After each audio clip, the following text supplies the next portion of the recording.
Jasmine Crockett is on a mission to expose the truth, and Senator Lindsey Graham is standing in her way. When Jasmine uncovers a massive political cover-up involving Graham, the stakes couldn't be higher. With over 15 million viewers tuned in, she fights to tear down a system built on lies and corruption. As Graham scrambles to protect his empire, Jasmine's relentless pursuit of justice threatens to unravel everything. Will she be able to hold the powerful accountable, or will the truth be buried forever? The battle for transparency is about to get brutal. Who will come out alive? Stay with us. This is a story worth every second of your time. Under the blinding lights of a live political forum, tension crackled like static before a storm. Senators sat in polished rows, papers neatly stacked, voices measured, until Jasmine Crockett moved. Without a word, she reached beneath the desk and pulled out a thick yellow folder, its edges creased, corners battered, spines swollen with documents. In one swift, unapologetic motion, she slammed it onto the table directly in front of Lindsey Graham. The sound echoed, sharp, deliberate, final. The room froze. Journalists stopped typing. Camera crews leaned in. Graham's eyes narrowed, but his hands gave him away. They tightened around the edge of the desk like he was bracing for impact. His smile faltered. This wasn't a political stunt. It was a loaded weapon placed center stage, and Jasmine's silence made it even louder. For a long moment, she didn't speak. She just stared at him, unblinking, unmoving, as if daring him to be the first to flinch. The folder remained closed, but its presence hung in the air like a verdict waiting to be read. The audience could feel it. Something had shifted. This wasn't just a debate, it was a confrontation years in the making. Jasmine had faced years of being underestimated, interrupted, dismissed. But now in front of millions, she had flipped the power dynamic with one simple act. Lindsey Graham, once so smug and composed, now sat across from her like a man realizing too late that the floor beneath him was no longer solid. And Jasmine? She hadn't even said a word. Yet, the silence from the folder's impact had barely faded when Jasmine Crockett moved again. This time with the precision of someone who'd waited years for a single strike. The room, still gripped in the stunned quiet, watched her fingers slip back into the folder. Slowly, deliberately. Her hand emerged holding not a document, not a report, but a photo. One photograph. She didn't speak. She didn't need to. With her chin high and eyes steady, Jasmine raised the image between her fingers, angling it toward the cameras, the press row, and the stunned congressional aides frozen in their seats. It wasn't pixelated or vague. It was crystal clear. Senator Lindsey Graham, captured under the cold yellow glow of a side street security light, standing outside the rear entrance of Armitage Strategies, a lobbying firm tied to multiple federal investigations. The timestamp glared from the corner, 11:43 p.m. on the night of a government bidding scandal that had redirected $12 million in federal contracts. His posture was relaxed, his expression smug. He wasn't just there, he was comfortable being there. Jasmine held the photo like it was a piece of a much larger machine, an opening lever that would unhinge the entire room. For a few breaths, she said nothing, letting the image do its quiet violence. People didn't blink. Even Graham's aides, seated behind him, shifted in their chairs. Then came his voice, low and rehearsed like a shield he'd worn too many times. "You've got nothing," he muttered, cool as glass. "That's Photoshop, a smear tactic. I've seen better deepfakes from teenagers." He reached for the water glass in front of him, but his fingers hesitated before touching it. Jasmine lowered the photo just slightly, enough to meet his eyes across the table. "You think that's fake?" she asked, her tone soft but laced with static, like the hum before lightning strikes. "Is that how far removed you are from the truth now? That you can stare at your own shadow and call it theater?" The silence that followed didn't feel still. It felt compressed, as if the air had thickened with unspoken truths. Jasmine wasn't finished. "You've spent your career making people like me justify our presence, our voice, our right to speak truth to power." Her voice didn't rise, but it sharpened. "Every time I asked a question, you dodged it. Every time I asked for a vote, you buried it. And now, when the facts finally catch up to you, all you can say is fake? Her eyes burned through him. Senator, if reality offends you, maybe the lie wasn't what was fabricated. Maybe it's been your version of integrity all along. A low murmur crawled across the crowd. Reporters turning to each other, staffers checking their phones, whispering names and timestamps. But Jasmine didn't break gaze. She didn't gloat. She didn't flinch. Because beneath the photo, beneath the accusation, was something colder, deeper. This wasn't just about one night. It was about a lifetime of men like him never being held accountable until now. The silence that followed Jasmine's last line wasn't relief. It was a prelude. The air hung thick, not with applause or outrage, but with realization. Slowly, methodically, she reached into the folder again. Her hand returned holding a printed email. The paper slightly curled at the edges from how long she'd been waiting to use it. She didn't raise her voice. She didn't need to. "This is from April 28th, she said calmly, holding it up for the moderators. An internal message from a senior aide to Senator Graham. She began to read aloud. "We need this shut down. The whistleblower's timeline overlaps with the leak. Options, NDAs, or exit package. Run it through discretionary to keep it clean." A low murmur swept through the room, heads turning, backs stiffening. Jasmine let the words hang in the air, like smoke after gunfire. She didn't look at Graham yet. Instead, she laid the email flat on the table, then produced another. This one was stamped confidential, but she had obtained it through an anonymous submission, verified, time-stamped, and cross-checked. "May 2nd, she continued, voice tightening just slightly. Subject line, Athena Protocol, immediate transfer." Her finger dragged beneath the line item that read, $137,500, marked as community infrastructure reimbursement. But there's no record of this going to any community project. In fact, the recipient was a shell firm, set up 12 days prior, dissolved 3 weeks later. Jasmine tapped the top corner. Registered to a P.O. box in South Carolina, the same city where the whistleblower was relocated under a gag order. Now she looked at Graham, squarely. Her eyes were steady, but something had shifted. The room felt smaller, tighter. "You move money," she said, her voice not accusatory, but surgical. "You hid it in the folds of bureaucracy and paperwork. You thought it would vanish like all the others." She reached for one last document, thicker, heavier, signed, sealed. But she didn't vanish. Jasmine unfolded the notarized affidavit and held it aloft, letting the seal catch the studio lights. "She wrote this, in her own words, about how your staff pressured her to stay silent, and when she refused, they bought her silence with federal money." A gasp, uncontainable this time, rippled through the audience like a snapped wire. Jasmine's hand trembled, not from nerves but from the weight of long-delayed justice. "She gave me this a year ago. I waited, hoping the system would work, that someone else would act." Her voice cracked, not from weakness, but from fury honed into restraint. "But nobody came, so I brought it here."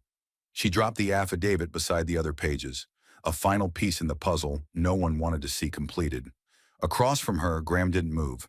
His face was a mask, but his fingers twitched beneath the table. Because Jasmine Crockett hadn't just accused him.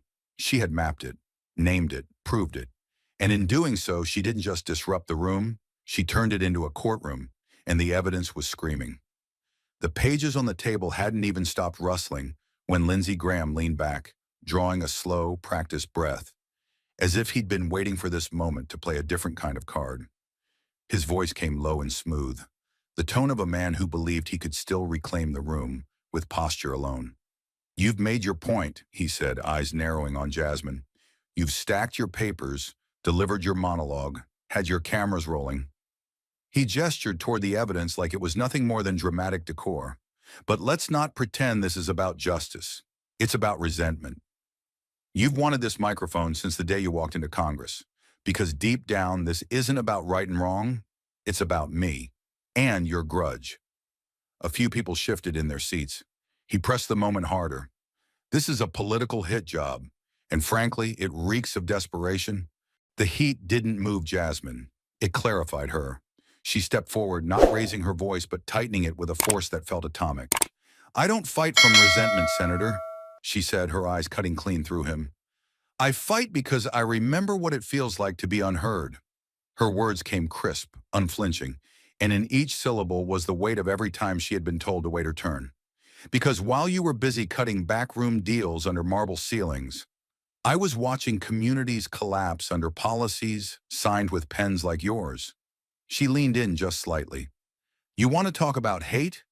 Let's talk about systems built to erase people who look like me, sound like me, rise like me, and how you've made a career of preserving those systems with a smile."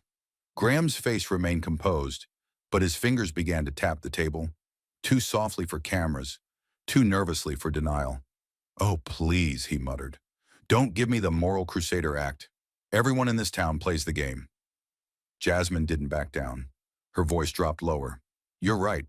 This is a game. But the difference is, I didn't come to win. I came to change the damn board." The room tightened again. "You think you've got the monopoly on dignity because you've worn the same flag pin for 20 years? Let me tell you something, Senator. Wrapping corruption in tradition doesn't make it patriotic. It just makes it quieter." Her voice trembled for the first time, not from weakness, but from carrying the full weight of truth under fire. "I didn't come for you. I came for what you represent. And if that makes you uncomfortable, then maybe you were never standing on principle, just hiding behind it."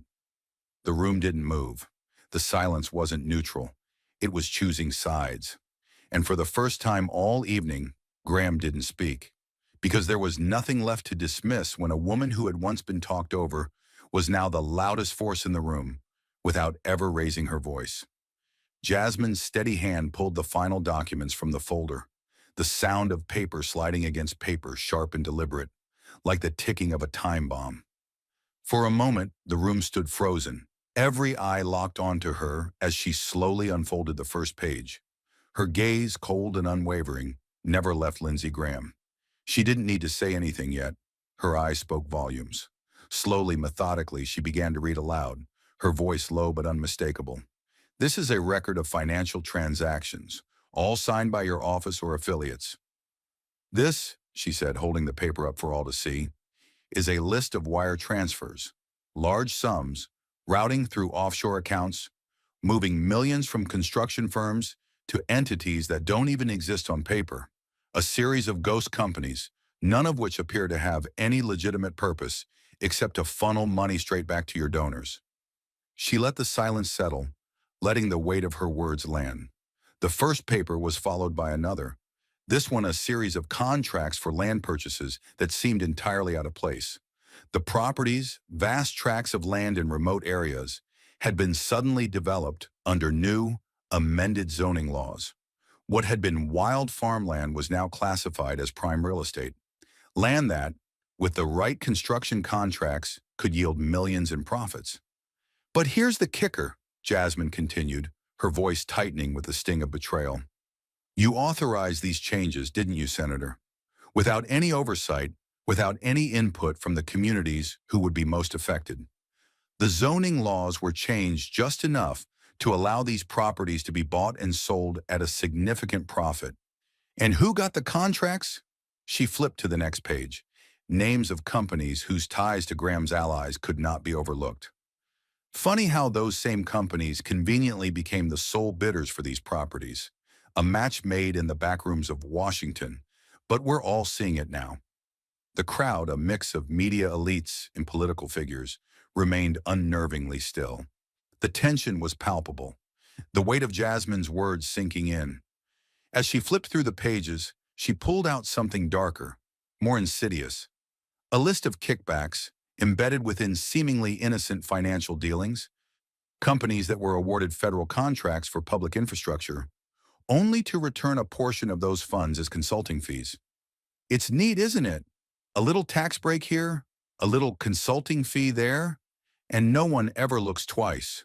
Her voice is still steady, had a venomous edge now, as though each sentence was a strike, each word another blow against the facade Graham had spent years carefully constructing. The studio began to stir. Jasmine let the documents fall across the table like a final testament, a damning series of pieces falling into place, undeniable and unforgiving. The first whisper rippled through the audience, like the first tremor before an earthquake. The cameras flashed relentlessly, capturing every shift in Graham's face. His composure had started to crack, his usual confidence replaced by the unmistakable glint of panic in his eyes. He could no longer play the role of the calm, collected politician. Jasmine's revelations had peeled away his veneer, and now what lay underneath was raw and vulnerable. Still, Graham fought to regain control. He shifted in his seat, adjusting his suit, but the gesture felt forced, desperate. His voice came out flat, though the words were pointed. "This is all just hearsay," he said, trying to maintain his usual aura of authority. "You've pulled out a bunch of disjointed papers and twisted them into something they're not. You have no proof. These are nothing but half-baked accusations and baseless insinuations." Jasmine didn't flinch. She knew exactly what he was doing, trying to discredit the very evidence she had laid bare for all to see. But she was done with playing by his rules. The games were over. "No, Senator," she replied, each word deliberate, sharp. "What you've just seen isn't a smear campaign. It's not some political hit job. It's the truth. And truth doesn't need you to defend it. It stands on its own." Her eyes cut across the room, scanning the audience. "Look at the paperwork. The transfers, the contracts, the kickbacks. It's all there, Lindsey, right in front of you. The truth isn't my enemy, Senator. It's yours." Her gaze returned to Graham, unyielding. He opened his mouth to speak again, but Jasmine cut him off with a quiet force. "How many more people have to be hurt by the system you've built? How many lives need to be manipulated for you to stay on top?" The crowd was beginning to feel it now, an uneasy stir spreading among the audience as they realized the depth of the corruption being laid bare. No longer was this just a politician in the spotlight. It was a system, one that used its power to exploit, to silence, to bury the truth for profit. And the man at the center of it all had just been exposed, with nothing but lies left to stand on. The whispers grew louder. Some heads turned away from Graham, their loyalty now uncertain. A few, those closest to him, shifted uncomfortably in their seats, their eyes betraying the quiet doubt creeping into their minds. One by one, the cracks in Graham's defense spread like fissures in ice. His supporters, once staunch and unwavering, were beginning to waver, not just in doubt, but in disappointment. Jasmine had done more than uncover evidence. She had exposed the very foundation of Graham's power, a house built on lies, funded by the silence of those who should have known better. And now, for the first time, it was crumbling. The shift in Lindsey Graham's tone was subtle, but unmistakable, an instinctive retreat dressed in rationalization. Gone was the aggressor who had thrown barbed lines and rhetorical traps. What stood in his place now was a man fumbling to wrap himself in the language of pragmatism, as if moral decay could be justified through repetition. "Let's not pretend," he said, his voice strained, his eyes flickering across the room. "Politics was never meant to be pure. It's compromise, it's backroom deals, trade-offs. That's how things get done, always has been. You think you're going to change it by wagging your finger and throwing papers? This isn't some college ethics seminar. This is Washington. You survive by bending, by knowing when to look the other way." The words poured out too fast, like he was trying to convince not just the room, but himself. A trace of sweat clung to his brow now, catching the stage lights in a way that hadn't happened earlier. But Jasmine didn't blink. She absorbed every word, every syllable twisted into weary justification, and when she spoke, her voice wasn't raised, but it carried like a war drum in a silent battlefield. "You just admitted it," she said, her tone surgical, stripping the veneer off his defense. "You want us to believe that rot is just routine? That because the game's always been rigged, we're all supposed to pretend it's noble. But let me tell you something, Senator. Filth that's been there long enough doesn't stop being filth. It just gets more comfortable to sit in." Her words sliced deeper now, the restraint in her voice giving them more gravity than shouting ever could. "You say compromise like it's courage, but there's nothing brave about letting people suffer so you can keep your hands clean. That's not politics. That's cowardice wearing a flag pin." Graham's jaw twitched. He tried to speak, but nothing came out at first. His tongue darted across his lips, searching for the next line that might undo the damage, but Jasmine had already exposed the cracks, and the light was pouring in. The audience, now fully captivated, leaned forward, not out of curiosity, but reckoning. Jasmine didn't give him space to reset. "And don't insult us by pretending this is how it has to be," she continued, her eyes locked on his. "The system didn't corrupt itself. Men like you did that. Men who confused survival with servitude, who thought staying in power was more important than telling the truth." Her voice trembled, not with fear, but with the tension of a dam held too long. "I didn't run for office to fit into this mess. I ran because I was sick of being told that injustice is just part of the equation."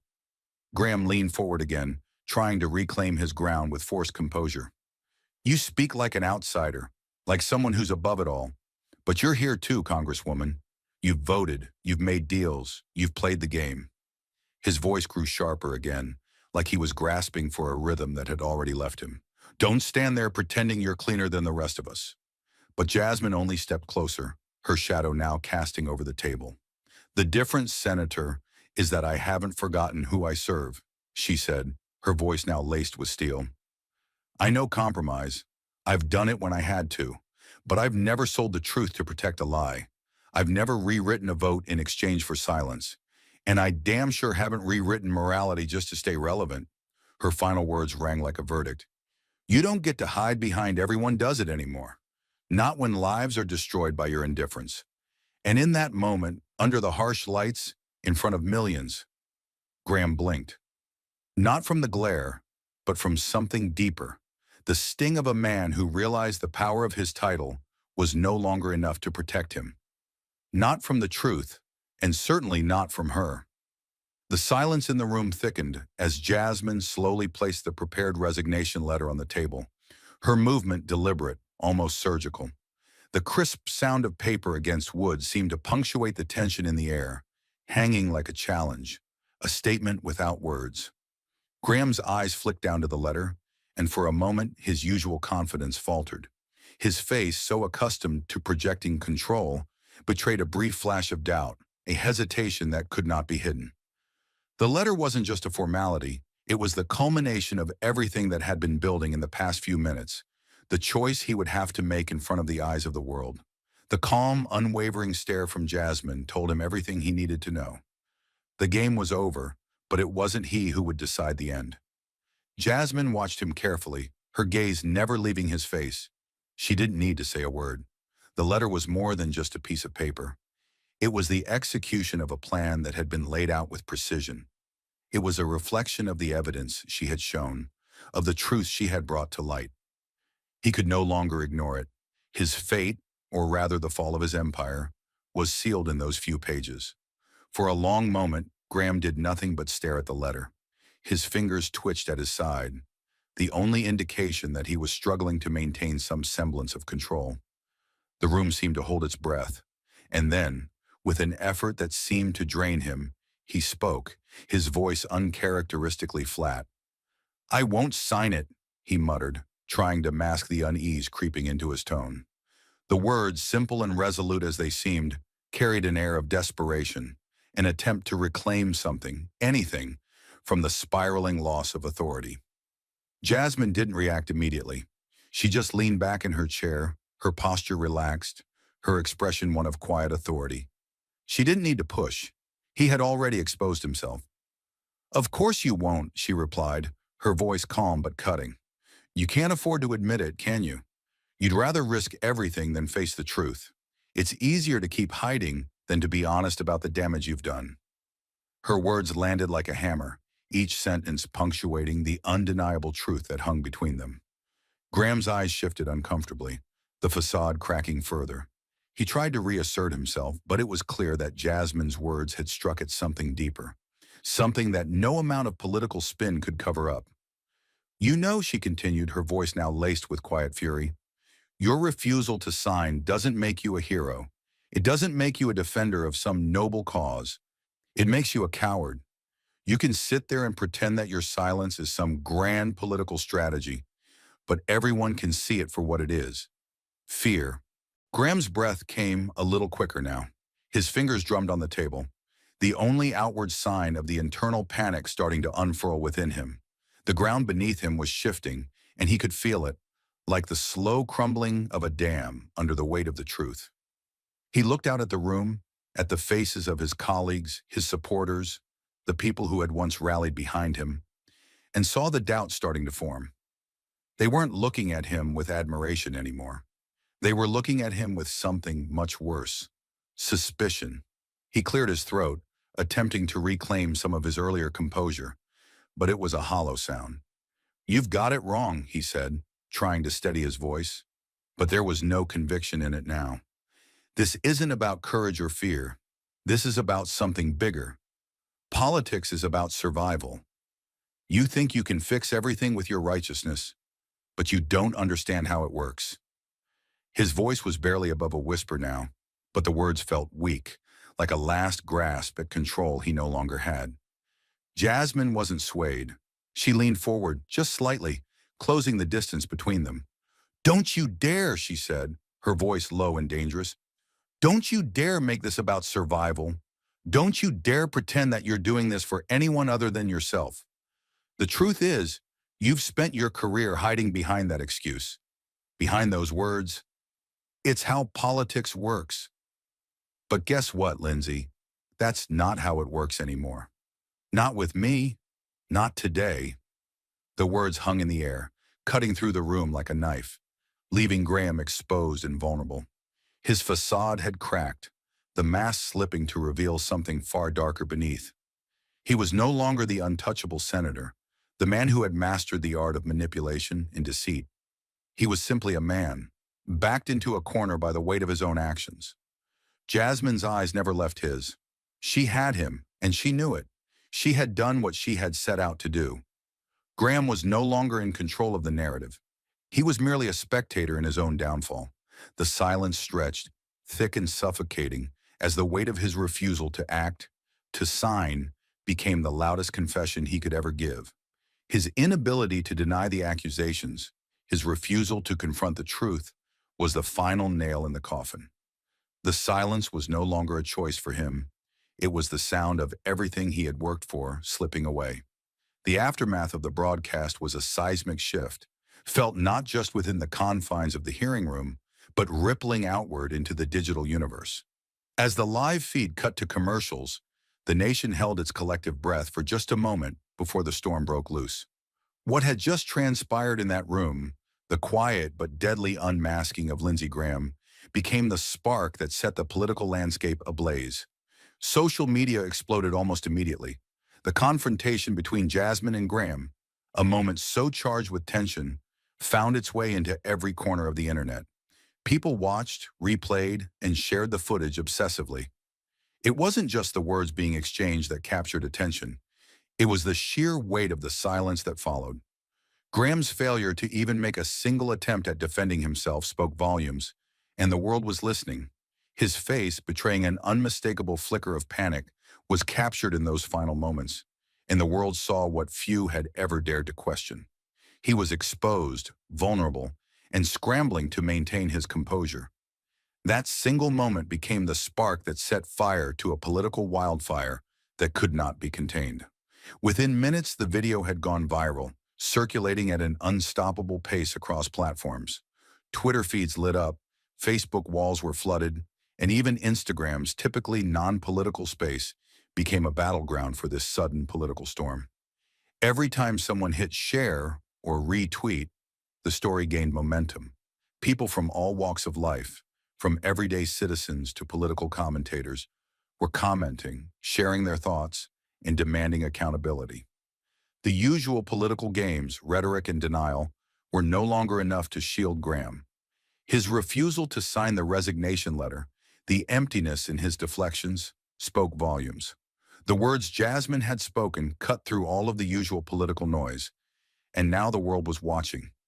As the hours ticked by, the media outlets began to shift their focus. The 30-second clip of Jasmine calmly laying out the evidence against Graham became the centerpiece of news cycles, replayed over and over again on every major network. It was impossible to ignore. For once, the story wasn't about political spin or media manipulation. It was about the raw truth of power, corruption, and accountability. The more the video was shared, the more Graham's grip on the public narrative slipped, the cracks in his carefully crafted image becoming undeniable. The calls for action began to flood in almost immediately. Citizens, pundits, and political activists alike started demanding that a full, independent investigation be launched into Graham's dealings. They wanted to know more. They wanted to know how deep the corruption went, how many lives had been ruined by the abuse of power.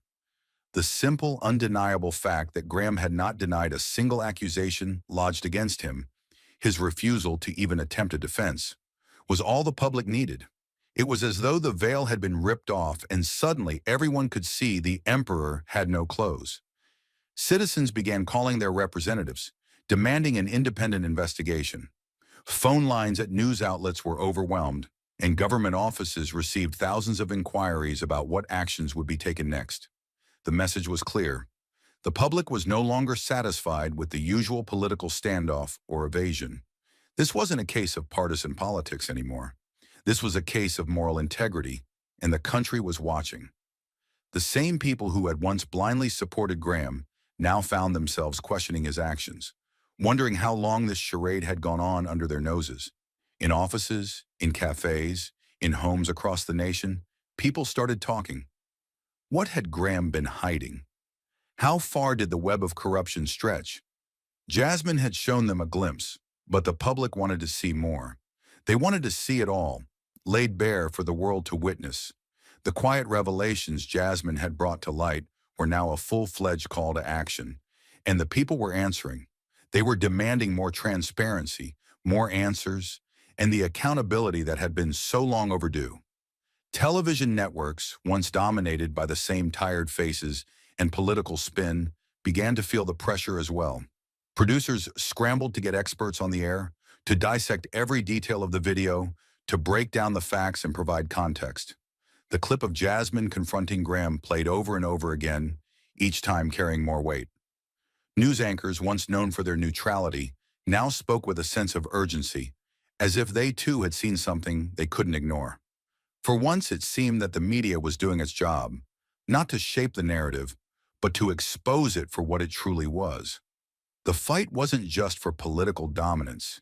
It was for the soul of the country, for the integrity of its leaders. This moment, this single exchange, had become a turning point. The idea that corruption could be swept under the rug had suddenly become unacceptable. Graham's attempts to minimize the situation, his feeble attempts to twist the narrative, were failing. Public trust, once his shield, was now shattered. The public wasn't just watching anymore. They were demanding action. And the more the story spread, the more the pressure mounted.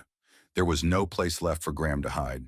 His silence, his unwillingness to face the truth, was no longer a position of strength.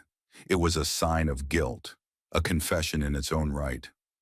Political figures from both sides of the aisle began to speak out. Some called for immediate action, others voiced their concerns over the deeper implications of the accusations. But one thing was clear: the status quo was no longer acceptable. There was no turning back now. Graham could no longer manipulate the narrative. The people had spoken. The truth, once hidden behind layers of deception and power, was now a public demand. Every hour that passed, the voices calling for justice grew louder. And Jasmine? She stood at the center of it all, unwavering, the embodiment of the truth that so many had been too afraid to speak. She had sparked the fire, and now it was spreading across the nation, a force that couldn't be contained. And as the world turned its gaze to Lindsey Graham, he knew it. His career, built on years of manipulation and secrecy, was crumbling in real time. There was no escape, no spin. The truth had found its way out, and it was now up to him to face it or be consumed by it. The waves of outrage that had surged across the nation following Jasmine's explosive confrontation with Graham were still rippling through the halls of Congress. But Jasmine, ever the strategist, wasn't content to let the momentum die. She knew the time had come for something more, something that would force the system to confront its darkest truths. The world had seen what happened when power went unchecked, and she was ready to put a stop to it. She wasn't just going to expose the rot, she was going to change the system itself. The moment she stood in front of the congressional chamber, holding up a bold new piece of legislation, the air shifted. Her voice, steady and resolute, echoed through the halls, carrying the weight of the moment. "I propose the Public Integrity Act," she declared, her words cutting through the air like a sword. "A bill that will hold every member of Congress accountable for their financial dealings. A bill that will ensure full transparency, because if we're going to restore trust in our government, we have to start by holding ourselves accountable." The words hit the room with the force of a thunderclap. For a moment it felt as if the world stopped spinning. Every eye in the chamber turned to her, and the tension was palpable, thick with disbelief and anticipation. This wasn't just another political maneuver. It was a direct challenge to the very core of the establishment, a direct assault on the corruption that had festered for years. Jasmine had thrown down the gauntlet, and now it was up to those in power to decide whether they would pick it up or retreat into the shadows. At first, the response was predictable. Some of the usual players, those who had grown comfortable in their positions of power, sneered and whispered among themselves, dismissing the proposal as little more than an empty gesture. But Jasmine wasn't fazed by their dismissals. She knew the truth of what she was up against, and it only strengthened her resolve. This wasn't going to be easy, but she had faced harder battles before. She had stood toe-to-toe with some of the most powerful figures in politics, and each time, she had come out stronger. This moment would be no different. What she hadn't expected, though, was the sudden shift in the room. The murmurs of doubt and dismissal began to quiet as a group of bipartisan lawmakers stood, one after another, and voiced their support for her bill. It started with a few cautious endorsements, then built into a groundswell of approval. These were people who had once been part of the same system Jasmine was now challenging, yet here they were, standing with her. There was a sense of urgency in their voices, as if they knew the time for change had arrived, and they couldn't afford to sit idly by any longer. It wasn't just the usual allies either. Some of the most staunchly conservative members of Congress were speaking out in favor of Jasmine's proposed bill. The shock was palpable, but so was the electric energy that rippled through the room. This wasn't just about one politician. This was about something much larger, something that could break the chains of the system and reset the power balance for good. For the first time in what felt like forever, there was a glimmer of hope that real change could be achieved. The room, once divided, was now beginning to unite under the banner of integrity. Lawmakers who had spent years turning a blind eye to the corruption, the cronyism, and the secret dealings were now being forced to face the truth. Jasmine's proposal had become the rallying cry for the disillusioned, for those who had long watched the system fail its people and realized that it could no longer be ignored.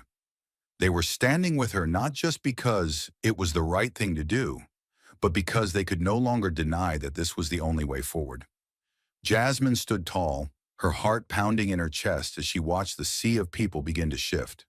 The political tide was turning, and for once it wasn't in favor of the status quo. She could feel the weight of this moment, the historical significance of it. She wasn't just fighting for herself anymore. She was fighting for every person who had ever been let down by a system that was supposed to protect them. This was for the ones who had been silenced, for those who had seen their voices drowned out by the powerful. This was for the people who had trusted that their leaders would act in their best interests, only to find out they had been betrayed. As the support for her bill continued to grow, the realization began to sink in. This wasn't just a political statement, it was the beginning of something much more profound. Jasmine had given the people something they hadn't had in years: hope. Hope that the government could be held accountable. Hope that the rich and powerful no longer had a monopoly on the truth. Hope that real systemic change could actually happen. And for the first time in a long time, the American people were starting to believe that it could. But as the momentum continued to build, there was still a long road ahead. Jasmine knew that not everyone would be on board. The pushback would come, and it would be fierce. She could already hear the whispers of the powerful figures who would try to bury her bill, who would try to discredit her at every turn. But she had been here before, and she knew exactly what needed to be done. She wasn't going to back down. Not now. not when the stakes were higher than ever before. The battle for integrity had only just begun, but Jasmine was ready. She had ignited a fire, and now it was up to the rest of the nation to keep it burning. What came next would be up to the people, the lawmakers, and the ones who had the power to change the system. But Jasmine knew one thing for sure. This was no longer just about one bill. It was about rewriting the rules of the game. And she wasn't going to stop until that was done. This wasn't just a political fight anymore. It was a fight for the soul of the nation. And Jasmine Crockett was leading the charge. The shock wave of Jasmine's proposal had barely begun to settle when the next bombshell dropped. Lindsey Graham, despite the pressure mounting on him from every corner, refused to resign. His stance was clear. He would not bow to the pressure. But while he clung to his position, his power began to slip away. The Senate Judiciary Committee, the very committee that had been his stronghold, took swift action, and Graham was promptly removed. It wasn't a resignation, not a fall from grace in the traditional sense, but it was a devastating blow to his influence. The committee, where so many important decisions had once been made at his command, was now out of his reach. His days of running the show were over, and everyone in Washington knew it. Jasmine watched this unfold with a sense of quiet satisfaction. She had faced so many obstacles to get to this moment: political maneuvering, public criticism, and the countless hours spent in the shadows, unrecognized. Yet here she was, standing as a witness to the unraveling of the very system that had sought to silence her. Graham's fall, though not complete, was still a victory. The power he once wielded with such ease had been wrested from him piece by piece, and it had been her hand that had struck the first blow. The next move in her fight, however, was even more significant. With the Senate's decision to remove Graham from his position, the records Jasmine had meticulously compiled, the emails, the financial documents, the whispered conversations, were now set to be made public. Her files, once tucked away in the dark recesses of the political world, would now be available for all to see. The truth that had been buried for so long was no longer just a quiet whisper. It was now a roar that the world could no longer ignore. Jasmine stood as the orchestrator of this revelation, the keeper of secrets that no one had dared to speak aloud before. The shift in power was not just political, it was personal for many. For Graham, his reputation was now tarnished beyond repair. His allies, once loyal, now found themselves distancing themselves from him, unwilling to be tainted by the scandal that had engulfed him. His refusal to step down, to face the truth of his actions, had sealed his fate. But the damage wasn't just to him. It reverberated through the very fabric of the political world. The Senate, for all its power and prestige, had been forced to confront its own vulnerability, its own corruption. The layers of deception that had once protected Graham were now stripped away, revealing the rot beneath. Yet while Graham may have lost his position, the story was far from over. Jasmine's files, the damning evidence she had collected, were now stored in public archives for the world to scrutinize. What had once been secret was now open for all to see. The truth was no longer a weapon held in the hands of a few powerful players. It was now in the hands of the people. The documents, the evidence, and the records would serve as a constant reminder of the political games that had been played in the shadows. They were no longer just Jasmine's secret. They were now the property of the public, available for anyone who sought the truth. The significance of this moment couldn't be overstated. For the first time in a long time, the system had been forced to reckon with its own failures. The political establishment, which had so often evaded scrutiny, was now standing naked before the people. The files that had once been tucked away in secret rooms were now a matter of public record, a permanent part of history. And as the news spread, as the public absorbed the weight of Jasmine's revelations, there was no turning back. The genie was out of the bottle, and it was not going to be put back. For Jasmine, this was not just a victory. It was a confirmation of everything she had fought for. She had faced down the most powerful figures in Washington, and though the battle was far from over, she had made her mark. The corrupt system that had been allowed to flourish unchecked was now under siege, and Jasmine was leading the charge. Her files were not just a collection of documents. They were a symbol of resistance, of truth, of justice. They represented the breaking of chains that had held the political system captive for far too long. The public response was overwhelming. The media, once hesitant to question the establishment, now had no choice but to cover the unfolding story. News outlets across the country began to pore over the details of the documents, revealing new connections, new revelations that had been hidden for years. Calls for investigations grew louder, and citizens rallied for accountability. This was no longer a partisan issue. It was a fight for the soul of the nation, a fight to reclaim the power that had been stolen from the people. But Jasmine knew that this was just the beginning. The road ahead would be long and filled with obstacles. There would be pushback. There would be attempts to discredit her, to silence her once more. But for the first time, the public had been awakened. The truth was no longer something that could be easily ignored or swept under the rug. The fight for integrity, for transparency had begun, and Jasmine had ignited the spark that would burn through the political landscape, one truth at a time. The final moments of the broadcast echoed in Jasmine's mind, the weight of her words still hanging in the air. The truth that has been hidden can sleep for a while, but when it's awakened at the right time, it can shake the entire system. She knew that the truth was a powerful force, one that could not be contained once it was set free, and now the system would have to reckon with its own truth. Jasmine had done what so many had feared to do. She had exposed the darkness, and there was no going back. As the days passed since Jasmine's explosive revelations, the political landscape began to shift beneath Lindsey Graham's feet. The fallout from the exposure of his financial ties and backdoor deals was swift and unforgiving. One by one, the allies he had once relied on began to peel away, distancing themselves from him in a calculated move to save their own political skins. The weight of his scandals had become a liability too great to carry, and those who had once rallied behind him now found themselves publicly denouncing his actions.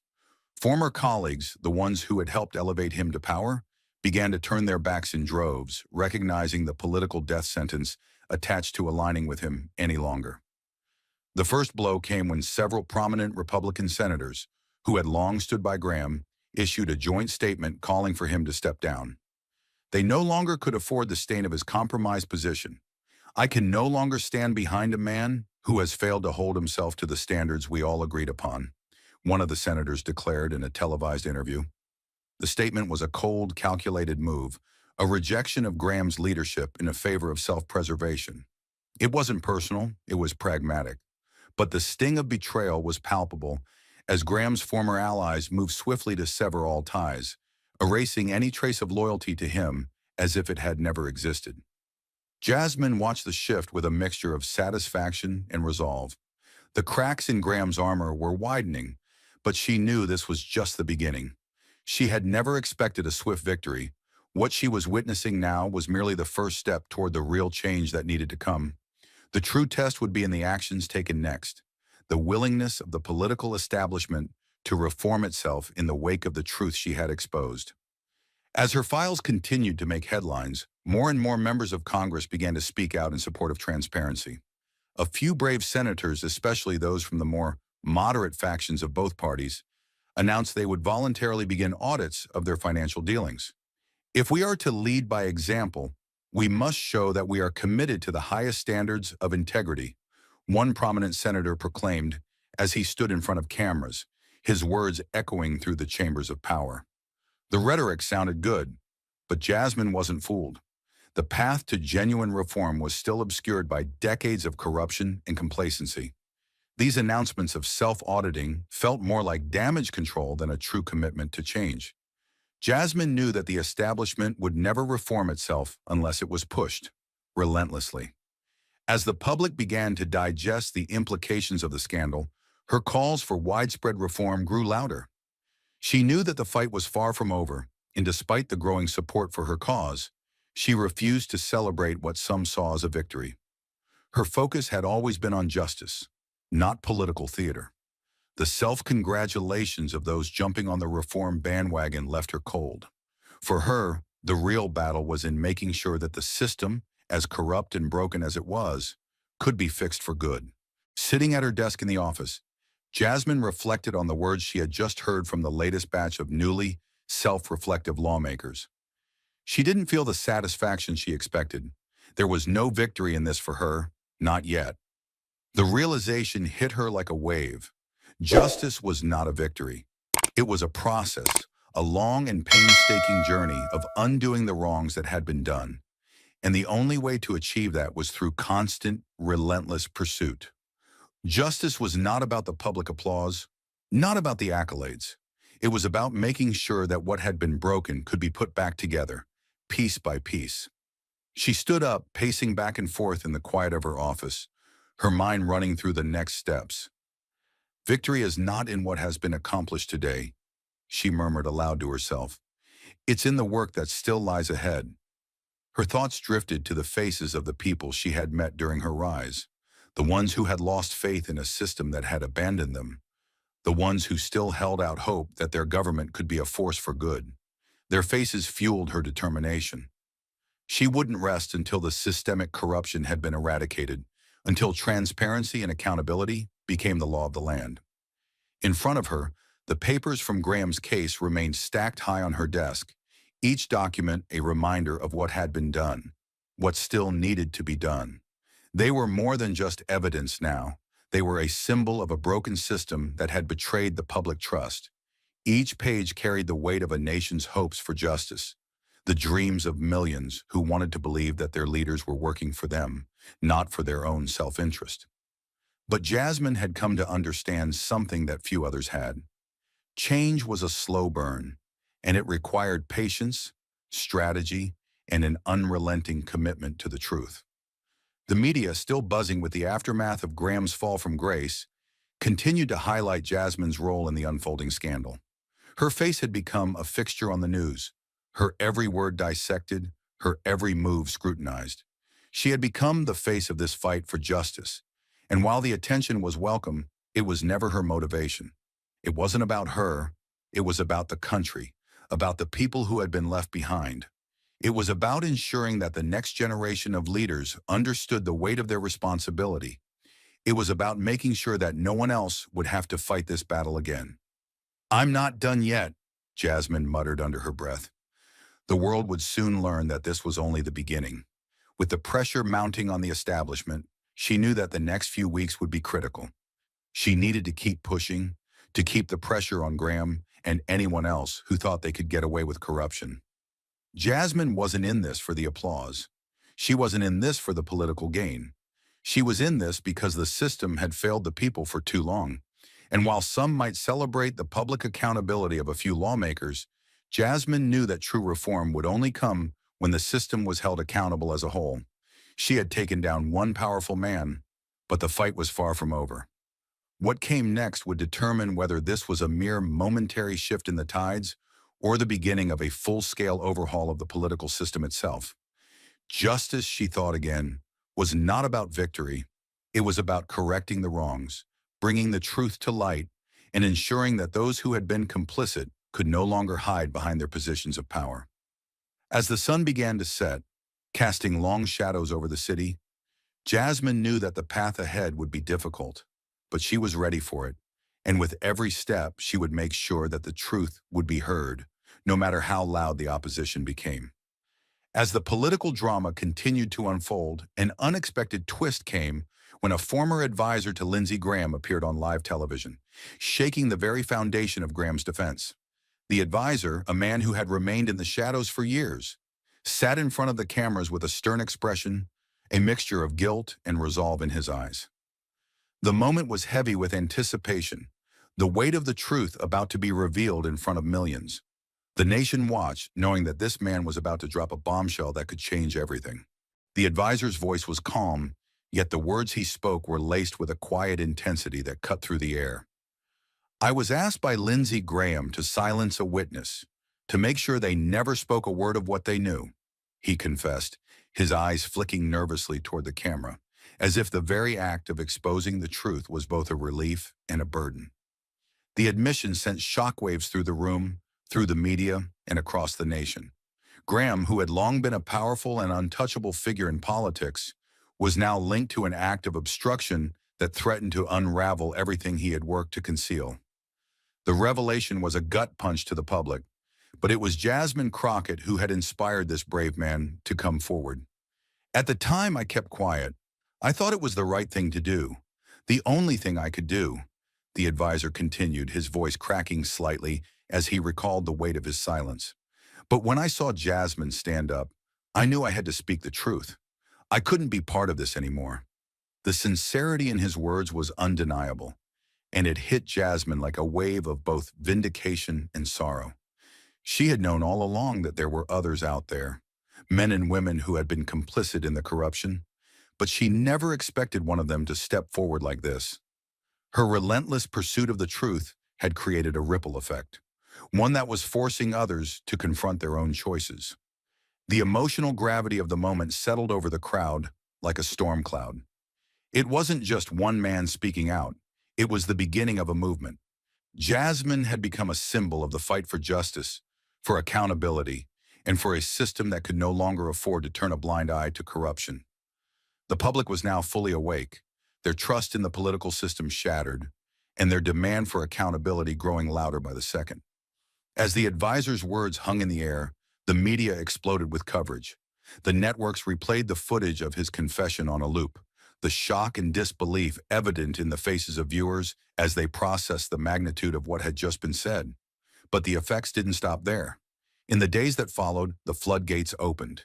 Emails, documents, and personal testimonies began pouring in from all corners of the country. Citizens, outraged by the scandal, reached out to the investigation with their own pieces of the puzzle. Each story, each document adding weight to the growing case against Graham. Jasmine sat at her desk, watching the news unfold before her eyes. It was happening faster than she had anticipated. People were no longer afraid to speak out. The momentum was shifting. The tide was turning. What had once been a lonely battle now had the support of thousands. The public wasn't just demanding answers anymore. They were actively seeking them out. The investigation was no longer a small group of determined individuals fighting against the machine. It had become a national effort, a collective fight for justice that could no longer be ignored. As the new evidence flooded in, Jasmine's phone rang constantly. Calls from reporters, investigators, and ordinary citizens who had information to share. The walls that had once protected the corrupt were now crumbling. And Graham, though he had tried to hold on to power, was losing control. The truth was no longer something he could suppress. Every call, every email, every document brought more cracks to his foundation. His world, once built on secrecy and lies, was collapsing under the weight of the truth that Jasmine had forced into the open. Jasmine didn't celebrate. She didn't feel the rush of triumph that many might have expected. For her, this wasn't about winning. It was about righting a wrong. The journey wasn't over yet, not by a long shot. The fight for justice had only just begun. And while the first victories were being won, Jasmine knew that the real challenge lay ahead. She couldn't let the momentum slip away. The battle for transparency, for a system that operated with integrity, was far from won. But there was no denying that something had shifted. The people were speaking, and for the first time in years, their voices were being heard. The truth, which had long been buried and ignored, was now exposed, and the system would have to reckon with it. The fight that Jasmine had started was no longer just her fight. It was the fight of the people, a movement that could no longer be contained. The question now was, how far would it go? And how many more would join the call for justice, for accountability, and for a government that served its people, not its own interests? As the investigation unfolded, a new chapter was written in the fight for justice. The Congress established the Integrity Oversight Council, with Jasmine Crockett named as a founding member. Her face appeared on TV screens across the nation, her voice steady but filled with unshakable resolve. "I am not chasing Lindsey Graham. I am chasing the truth," she declared, her words echoing in every home. The room fell silent, the weight of her declaration hanging heavily in the air. With the camera zooming in, she added, "Truth is not a weapon. It is an invitation for all of us to make things right." Thank you for watching until this moment and for standing with us on this journey for justice. Your support means everything. Like, subscribe, and turn on notifications so you never miss what's next. And we'd love to hear your thoughts. Leave a comment below and let us know what moved you most in this story. Together, our voices make a difference.